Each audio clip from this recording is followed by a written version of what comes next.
Green Street wheeling and dealing. He might be out this evening celebrating that Matt Gaetz victory on beating his child sex. The nothing sandwich, the nothing burger. Coming up next, Yeah, you know who it is. It's the exactly. longest continuously operating retailer in the game, Jason Beck. That's right. And congratulations to my good friend Matthew Gaetz. That's a case. Oh yeah, that's right. That's right. But oh boy, you guys, do I have a doozy for you? And man, is it going to cause some controversy because there's some shit getting done and some people don't like it because a Senate Veterans Affairs Committee approves medical cannabis research bill. That's right. The Senate Veterans Affairs Committee on Thursday approved the chamber's first standalone cannabis bill since the Controlled Substances Act was enacted more than 50 years ago.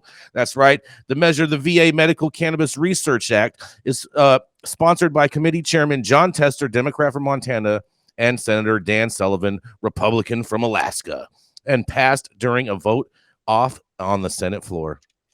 In a quote, "I like this because this bill is literally a direct result of just going out to the community and hearing from my constituents," Sullivan told Politico.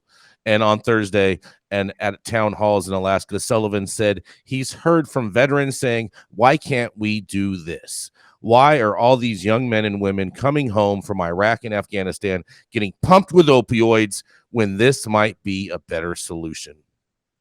The bill has many more hurdles before making it to the president's desk, but if it were signed into law, it would instruct the Department of Veterans Affairs to conduct research on the impact of cannabis on veterans who are using it to treat symptoms of PTSD, chronic pain, and other ailments. What's next, you ask? Well, the bill's Senate future now depends on Majority Leader Chuck Schumer, who, doesn't get anything done ever, who will decide whether to put it on the floor of a standalone measure. And Schumer is a supporter of pro-cannabis legislation, or at least proclaims that, but has his own plans centered around Safe Banking Act and a handful of other piecemeal weed bills.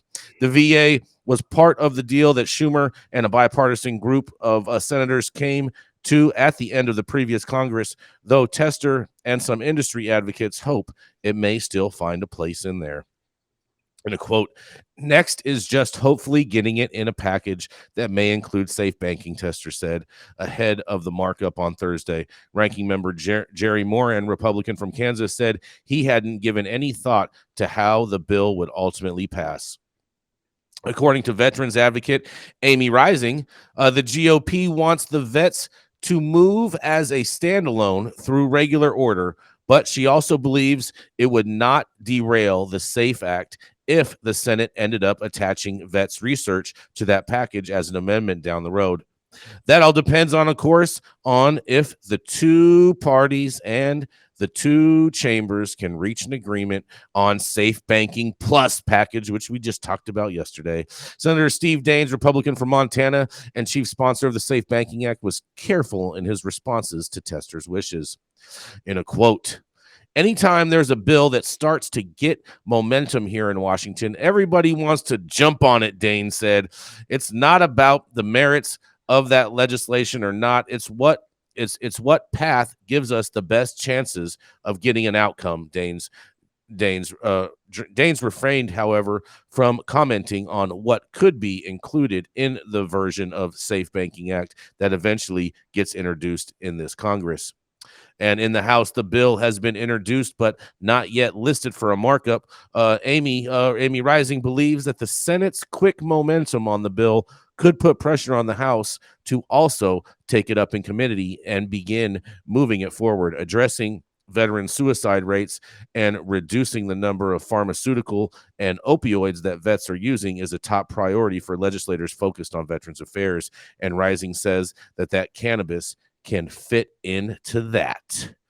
Well, I'm going to digress for a minute, and because I know we have Sean Kiernan up here from President of Weed for Warriors to come and comment about this, but I did reach out to Amy in regards to this, and again, she informed me that this is the fastest pathway for veterans to be able to get cannabis paid for by insurance companies.